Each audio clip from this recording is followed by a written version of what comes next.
Hi everyone, आप सबको मेरा प्रणाम। और सबसे पहले मैं आप सबका स्वागत करना चाहता हूं आज के मेरे इस वीडियो में, जिसमें कि मैं आप लोगों को इंग्लिश की एकदम फंडामेंटल क्लास, जो सबसे स्टार्टिंग क्लास होती है, उसी के बारे में आज मैं आप लोगों को पढ़ाने वाला हूं। तो बने रहिए आप मेरे साथ 10 मिनट तक। और मैं आप लोगों को गारंटी दे रहा हूं कि ये जो 10 मिनट है आप लोगों का बिल्कुल वेस्ट नहीं होगा। और मैं ये भी बोल रहा हूँ कि मैं दुनिया का सबसे बेस्ट टीचर तो नहीं हूँ, लेकिन हाँ, आज मैं आप लोगों को जिस तरीके से पढ़ाऊँगा शायद वैसा आप लोगों ने उस तरीके से आज तक नहीं पढ़ा होगा। ओके, तो प्लीज़ आइए। सबसे पहले हम लोग जानेंगे सबसे पहले कि हम लोग जिस लैंग्वेज को सीख रहे हैं, इंग्लिश जो सीख रहे हैं, यह एक सब्जेक्ट ही नहीं है, यह एक लैंग्वेज है और इंटरनेशनल लैंग्वेज है। कोई भी आपसे बोल सकता है व्हाट इज़ इंग्लिश, तो आप नॉर्मल सा बोल सकते हैं एक ही लाइन में, English is the international language. और कोई भी लैंग्वेज हो, उसको सीखने के लिए सबसे पहले हमें उस लैंग्वेज का सेंटेंस सीखना पड़ता है। सेंटेंस, सेंटेंस का अर्थ होता है वाक्य। सेंटेंस का अर्थ क्या होता है? वाक्य। और जो सेंटेंस होता है, स्पेशली इंग्लिश जो है, इंग्लिश के बारे में हम लोग बात करेंगे। जो इंग्लिश का सेंटेंस बनता है मेनली, मुख्य रूप से 3 चीज़ों से मिलकर बनता है। और वे 3 चीज़ें क्या हैं? आप पूछेंगे कि सर बताइए वे 3 चीज़ें क्या हैं, तो मैं आप लोगों को अभी जस्ट बताऊंगा कि वे 3 चीज़ें हैं सब्जेक्ट, वर्ब और ऑब्जेक्ट। ये 3 चीज़ों से मिलके हम एक सेंटेंस तैयार करते हैं। ये 3 चीज़ों से मिलकर क्या तैयार करते हैं? सेंटेंस। और जो सेंटेंस होता है, सेंटेंस की ये तो इससे हो गया। अब सब्जेक्ट, वर्ब, ऑब्जेक्ट जो है, ये सब वर्ड्स हैं। ये सारे के सारे क्या है?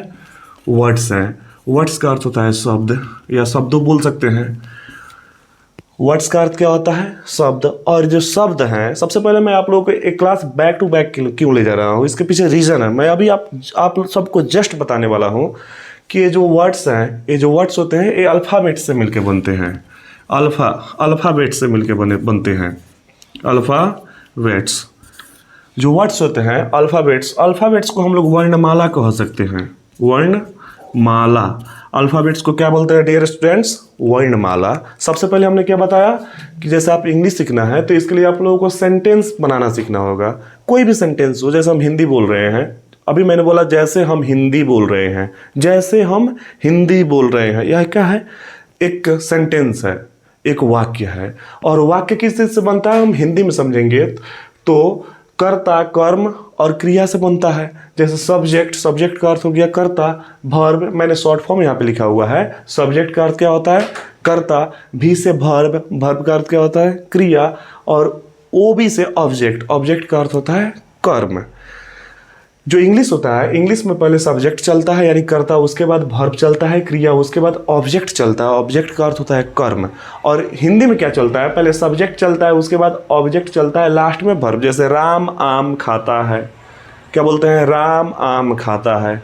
हम हिंदी में बोल दिए तो राम आ गया, उसके बाद आम आ गया, अदर वर्ड या इसको ऑब्जेक्ट मान ले, उसके बाद खाता है, लास्ट में वर्ब चला गया। लेकिन हम लोग बनाते कैसे हैं? Ram Yeats a mango. Ram हो गया सब्जेक्ट, ईट्स क्या हो गया?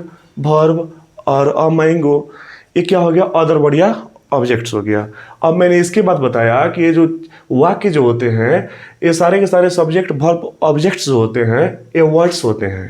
ये विभिन्न वर्ड्स के मिलने से हम लोग वाक्य बनाते हैं। जैसे कि अ वर्ड और a group of word which makes a suitable sense is called sentence. यानी एक अकेला शब्द जो एक वाक्य का मीनिंग बता दे। जैसे रन, दौड़ो, एक वाक्य हो गया। या राम रन्स, राम दौड़ता है, यह भी एक वाक्य हो गया। तो और जो शब्द होते हैं, शब्द अल्फ़ाबेट्स से मिलकर बनते हैं। किससे बनते हैं? अल्फ़ाबेट्स। अल्फ़ाबेट्स का अर्थ होता है वर्णमाला। अब सबसे पहले आप जानेंगे कि वर्णमाला क्या है। वर्णमाला का अर्थ होता है ABCD, ABCD dash dash XYZ। ये जो होता है इसी को कहते हैं हम वर्णमाला, मीन्स ABCD। इसे हम क्या कहते हैं? वर्णमाला मीन्स ABCD। अंग्रेजी में जो अल्फ़ाबेट्स होते हैं वे टोटली 26 होते हैं, यानी 26 होते हैं। कितने होते हैं? 26। अभी मैं इसको मिटा के आप लोगों को बता रहा हूं। तो सबसे पहले हम लोगों ने जाना अल्फ़ाबेट्स जो होता है, लेटर्स। अल्फ़ाबेट्स को हम लेटर्स बोलते हैं। एक लेटर का अर्थ होता है पत्र, लेकिन वो लेटर यहाँ पे नहीं है। लेटर्स का अर्थ जैसे 26 होते हैं, 26 होते हैं। सभी जानते हैं कि हिंदी, इंग्लिश ग्रामर में या इंग्लिश लैंग्वेज में 26 लेटर्स होते हैं, 26 अल्फ़ाबेट्स होते हैं। तो उन 26 अल्फ़ाबेट्स को हम लोग मेनली मुख्य रूप से दो भाग में बांटे हैं। ये जो तीसरा भाग है इस पे आप लोग अभी फोकस मत कीजिए, इन दो भागों पे हम देखेंगे। ये बड़ा रेयर है। पहले इन दो भागों पे देखेंगे कि जो ABCD होता है ना, ABCDEFGHIJKLMN OPQRSTUVWXYZ, वो जो वॉवेल्स होते हैं, वो जो होते हैं 26, उसमें से जो 5 होते हैं उसे वॉवेल्स कहते हैं। इन 5 को हम लोग वॉवेल्स के श्रेणी में रख दिए हैं। 26 यानी 26 लेटर्स में से जो 5 लेटर्स है उसको इंग्लिश के जो ग्रामरियंस है, जो ग्रामर के जो रचयिता लोग हैं, इसको 5 को वो लोग वॉवेल्स में रख दिए हैं। वॉवेल्स का अर्थ होता है स्वर, जैसे मैंने यहाँ पे लिख दिया है। वॉवेल्स का अर्थ क्या होता है? स्वर, AEIOU।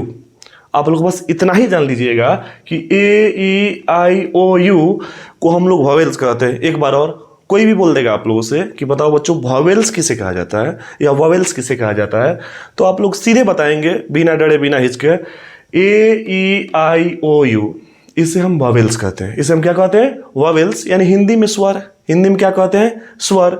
उसके बाद आता है कॉन्सोनेंट्स। क्या आता है? कॉन्सोनेंट्स। कॉन्सोनेंट्स का अर्थ होता है व्यंजन। तो यहाँ पे लिखे हैं except all vowels we have 21 consonants. Except का अर्थ होता है छोड़कर। एक होता है एक्सेप्ट, एक्सेप्ट का अर्थ होता है लेकर, एक्सेप्ट का अर्थ होता है छोड़कर। एक्सेप्ट का अर्थ स्वीकार करने भी होता है।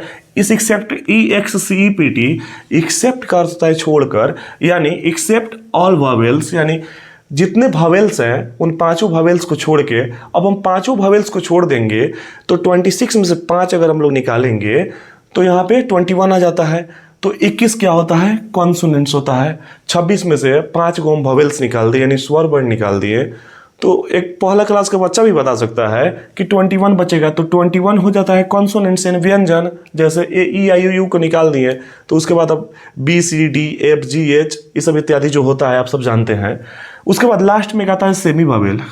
ये जो होता है मोस्ट इंपॉर्टेंट है, VVI है। बहुत सारे बच्चों को ये नहीं आता है कि सेमी वॉवेल्स क्या है।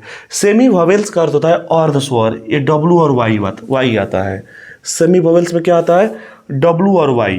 W और Y ही क्यों आता है? इसका अर्थ होता है कि W और Y अर्ध स्वर है। अर्ध स्वर का अर्थ क्या हुआ? आधा स्वर है। मीन्स अगर आधा स्वर है तो आधा क्या है? व्यंजन है। सीधी सी बात है, अगर ये आधा स्वर है तो आधा व्यंजन है। अब देखिए, एक मैं सभी स्टूडेंट्स से एक प्रश्न करने वाला हूं कि क्या आप लोग किसी भी प्रकार का कोई भी ऐसा वर्ड बता सकते हैं जिसमें वॉवेल्स ना आवे? कोई भी बिना वॉवेल्स का कोई भी वर्ड हो ही नहीं सकता, यानी बिना वॉवेल्स का कोई भी शब्द नहीं बन सकता है। एक गारंटी के साथ बोल रहा हूं। और कोई, जैसे मान लो हमने लिख दिया, एग्जाम्पल के तौर पे हम ले लेते हैं BOY। बॉय का अर्थ क्या होता है? लड़का। देखो B और Y कॉन्सोनेंट्स है यानी व्यंजन है। O आ गया, क्या आ गया? वॉवेल्स। जैसे हम बोल रहे हैं DOG डॉग, हमने क्या लिखा? DOG। सभी जानते हैं डॉग का अर्थ क्या होता है? कुत्ता। D कॉन्सोनेंट्स, G कॉन्सोनेंट्स, लेकिन O जो है ये वॉवेल्स है। वॉवेल्स यानी स्वर है। जैसे मैंने बोल दिया ELEPHANT, एलिफेंट। एलिफेंट का अर्थ क्या होता है? हाथी। अब देखो E क्या है? Vowels. L consonants, E vowels, P और H कॉन्सोनेंट्स है, A क्या है? वॉवेल्स, N और T क्या है? कॉन्सोनेंट्स। तो क्या हम कुछ ऐसे शब्दों को प्राप्त कर सकते हैं जिसमें वॉवेल्स ना हो? हाँ, कुछ है। जैसे मान लो CRY, क्राई का अर्थ होता है रोना या चिल्लाना। क्राई का अर्थ क्या होता है? रोना या चिल्लाना। जैसे मान लो CRY। अब बताओ इसमें वॉवेल्स कहाँ है? तो जो मैंने बोला था W और Y अर्ध स्वर है, तो यही है सेमी वॉवेल्स। जैसे हम बोल देंगे FLY, फ्लाई। फ्लाई का अर्थ होता है उड़ना। फ्लाई का अर्थ क्या होता है? उड़ना। जैसे A फॉर L, दोनों क्या हो गया? कॉन्सोनेंट्स। लेकिन यहाँ पे देखो बच्चों, Y क्या आ गया? सेमी वॉवेल्स यानी अर्ध स्वर। तो कुछ ऐसे शब्द होते हैं, कुछ ऐसे शब्द जहाँ पे वॉवेल्स ना आके सेमी वॉवेल्स आ जाते हैं, इसलिए इसको सेमी वॉवेल्स कहा जाता है कि अर्ध स्वर है। मीन्स वॉवेल्स के रूप में कभी कभी काम करता है, यानी वॉवेल्स और कॉन्सोनेंट्स दोनों के रूप में काम करता है। आप लोग देख लिए, एक बार फिर से मैं इसको बता दे रहा हूँ। वॉवेल्स जो होता है 5 होता है, A E I O U। उसके बाद होता है कॉन्सोनेंट्स यानी एक्सेप्ट यानी इसको छोड़ के, पांचों को छोड़ के, पांचों वॉवेल्स को छोड़ के हमारे पास कितना बचता है? 21 कॉन्सोनेंट्स बचता है। आप लोग जानते हैं। उसके बाद सेमी वॉवेल्स W और Y, इसको आप लोग निश्चित रूप से याद कीजिएगा क्योंकि अब मोस्ट इंपॉर्टेंट है। चलिए इसके बाद मैं आप लोगों को एक दूसरा टॉपिक बता रहा हूँ। चलिए बच्चों, अब मैं आप लोगों को समझा दूँ एक बहुत ही यूनिक तरीके से कि आखिर ये जो वॉवेल्स कॉन्सोनेंट्स हैं इनका मैटर क्या है, इनका प्रयोग कैसे होता है। सबसे पहले हम लोग हिंदी भाषी हैं। हम लोग की जो लैंग्वेज है सो हिंदी है। Our mother language is Hindi because we are Indians. इसमें क्या होता है कि जैसे हम लोग हिंदी में पढ़ते हैं स्वर ओ आ हर्षी दीर्घी हर्षु दीर्घु ये सब जो आता है वो क्या करता है, जो वर्णमाला होता है व्यंजन उसको जोड़ता है। ठीक इसी प्रकार जो होता है हम लोग इंग्लिश में वॉवेल्स, ये क्या करता है, कॉन्सोनेंट्स और वॉवेल्स दोनों एक दूसरे को मिल के शब्द बनते हैं, वर्ड्स बनते हैं और वर्ड्स मिल के सेंटेंस बनते हैं। वर्ड्स की जो सुइटेबल जो उन लोगों का एक सही कर्म में जो जुड़ाव होता है उसी से हम लोगों का सेंटेंस बनता है। मैं आप लोग एकदम शॉर्टकट और एकदम हल्के तरीके से बता रहा हूँ क्योंकि आज का मेरा पहला क्लास है। तो सबसे पहले जो होता है using of vowels and consonants, vowels और कॉन्सोनेंट्स जो होता है इसका प्रयोग, इसमें मैं आप लोग क्या बताने वाला हूँ कि वॉवेल्स और कॉन्सोनेंट्स जो अल्फ़ाबेट्स को तोड़ के बनाया गया है, तो इसमें क्या होता है कि सबसे बड़ा यूज है इसका आर्टिकल प्रयोग में। आर्टिकल जो होता है दो प्रकार का होता है, एक डिफिनिट आर्टिकल होता है और एक इनडिफिनिट आर्टिकल होता है। इसको मैं अगले वीडियो में समझाऊंगा। फिलहाल मैं चाहता हूँ कि आप लोगों को दो सेंटेंस से समझा दूँ। जैसे मान लो यह एक लड़का है, यह एक लड़का है, यह एक हिंदी का सेंटेंस है, इंग्लिश का। इसका आंसर है this is a boy, this is a boy. अब देखो यहाँ पे ए लग गया है, मेरे पास एक छाता है, I have an umbrella, I have an umbrella. अब देखो यहाँ पे ए लगा, यहाँ पे एन, क्यों?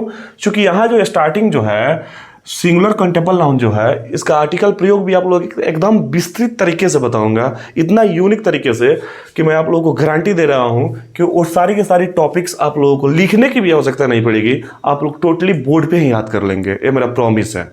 लेकिन आज का जो प्रथम क्लास है इसलिए मैं बहुत ही स्लो ले चलने की कोशिश कर रहा हूँ ताकि A to Z जितनी भी चीज़ें हैं आप समझ जाएं। बहुत से ऐसे बच्चे होंगे जो इसको ऑलरेडी पढ़ चुके होंगे, तो जो पढ़ चुके हैं वो इसमें बने रहें, क्योंकि उसमें हो सकता है कि मैं कुछ ऐसे यूनिक तरीके से पढ़ा दूं कि आपको कुछ नए मिल जाए। और जो बच्चे नहीं पढ़े हैं उनके लिए तो समझो कि अमृत है, रामबाण है। मेरे अनुसार अगर आप पढ़ेंगे तो निश्चित रूप से आपको सफलता मिलेगी।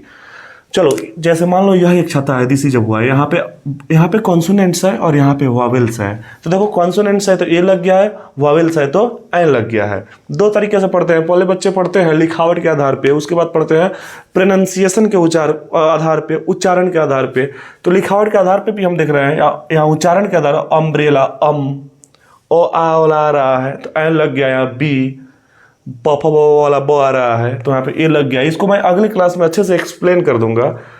तो आज का जो फर्स्ट क्लास है यहीं पे समाप्त। आशा करता हूँ कि मेरी वीडियो आप सबको अच्छी लगी होगी। यदि मेरी वीडियो अगर आप लोगों को अच्छी लगी होगी और आप लोग यदि सोच रहे हैं कि इस वीडियो से आप लोगों के ज्ञान में बिल्कुल इजाफा हो, तो प्लीज़ आप लोगों से मेरा रिक्वेस्ट है कि आप लोग मेरे चैनल को सब्सक्राइब अवश्य करें और अपने दोस्तों में शेयर करें ताकि बाकी जो दोस्त हैं उनको भी मेरे द्वारा पढ़ाया हुआ जो कंटेंट्स है जो कि यूनिक है उन सब इसका फ़ायदा उठा सके। ठीक है, जय हिंद, बाय।